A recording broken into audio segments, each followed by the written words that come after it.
अध्यक्ष जी, प्रश्न क्या है और मुद्दे क्या उठाए जा रहे हैं? मुझे लगता है कि माननीय सदस्य को पूरा अध्ययन करके आना चाहिए, सदन की गरिमा का ध्यान भी रखना चाहिए। लेकिन मुझे इसलिए भी खड़ा होना पड़ा है क्योंकि नेता विरोधी पक्ष ने सदन की कार्रवाई प्रारंभ होते ही इस मुद्दे को उठाया और आपने भी उसको छेड़ा है। लेकिन मैं आपके छेड़ने की स्थिति को अवश्य आपकी इस मजबूरी को जान सकता हूं, जिसके बारे में एक छोटी सी कहावत है कि चोर की दाढ़ी में तिनका।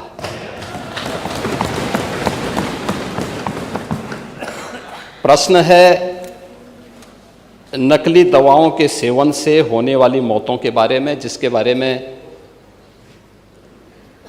उनको उत्तर दिया गया है कि इस प्रकार के कोई भी प्रकरण अभी तक उत्तर प्रदेश सरकार के संज्ञान में नहीं है। दूसरा, समय समय पर इस दिशा में खाद्य सुरक्षा और औषधि प्रशासन विभाग के द्वारा छापेमारी की कार्रवाई भी होती है। उत्तर प्रदेश के अंदर कोडिन कफ सिरप के मामले में, जिसको नेता विरोधी दल, मैं तो ये मानता था कि उम्र के चौथे पड़ाव पर व्यक्ति सच बोलने का आदी कम से कम इस उम्र में तो होगा ही, लेकिन इस उम्र में भी इस समाजवादी उनको झूठा बुलवा देते हैं। इस उम्र में तो कम से कम उसे झूठ मत बुलवाओ भाई,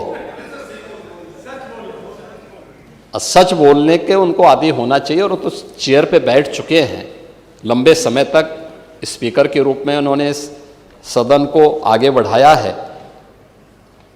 कोडिन कफ सिरप से उत्तर प्रदेश के अंदर कोई मौत नहीं हुई है। एक।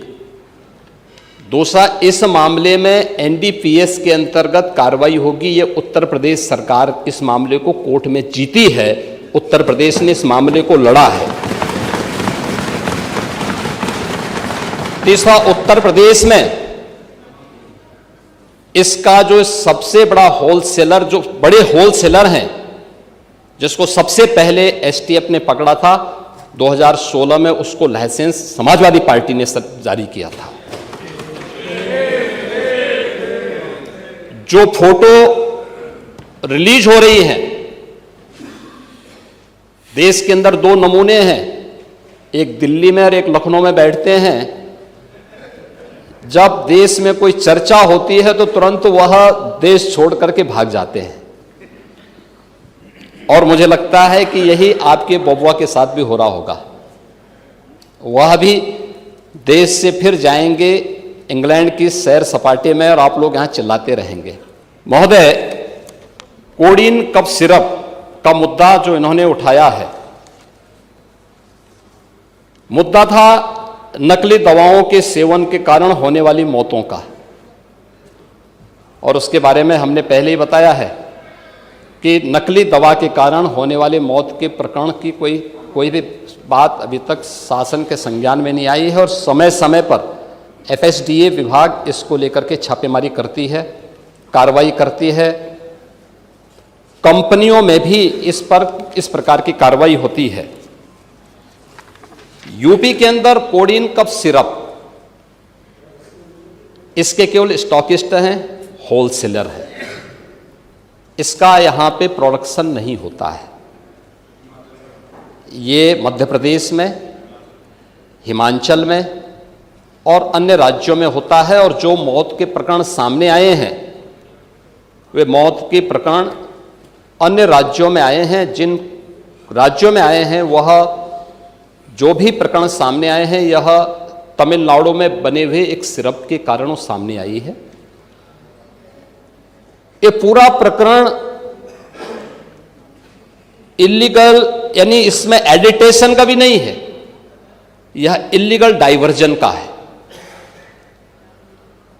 इस डाइवर्जन के माध्यम से इन होलसेलर ने, जिसमें सहारनपुर का भी है, गाजियाबाद का भी है, वाराणसी का भी है, लखनऊ का भी है और कानपुर का भी है, इन लोगों ने इसको उन देशों में पहुंचाया है, उन राज्यों में पहुंचाया है जहां मद्य निषेध है, लेकिन वहां पे नशे के आदी लोगों को इसको लेने की एक आदत सी है, तो वहां पर उसका दुरुपयोग किया गया है, जबकि बिना चिकित्सीय परामर्श के इसका सेवन नहीं हो सकता, खासतौर पर बच्चों के लिए।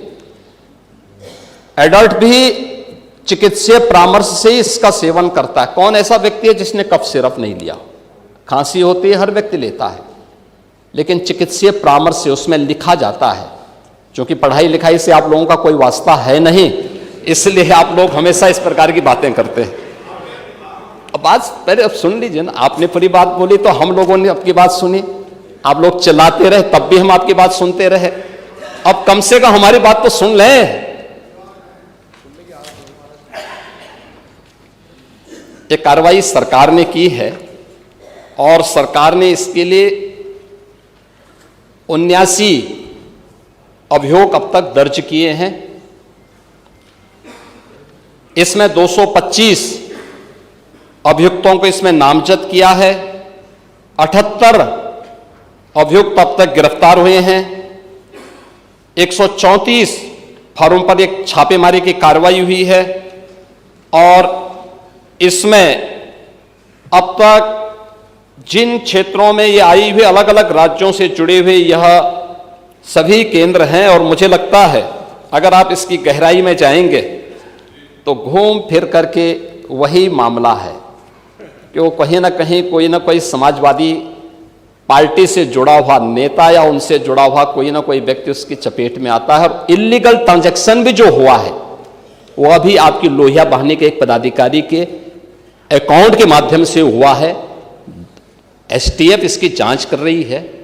इस पूरे मामले में हाई कोर्ट से उस पूरे मामले को एनडीपीएस के अंतर्गत इस मामले में मुकदमा चलना चाहिए। ये उत्तर प्रदेश सरकार ने इस लड़ाई को लड़ा है और उसको जीता है, और इस मामले में कोई भी अपराधी छूटने नहीं पाएगा। और चिंता मत करिए, समय आने पर बुलडोजर एक्शन भी, उसकी तैयारी भी रहेगी। उस समय चिल्लाना मत करो।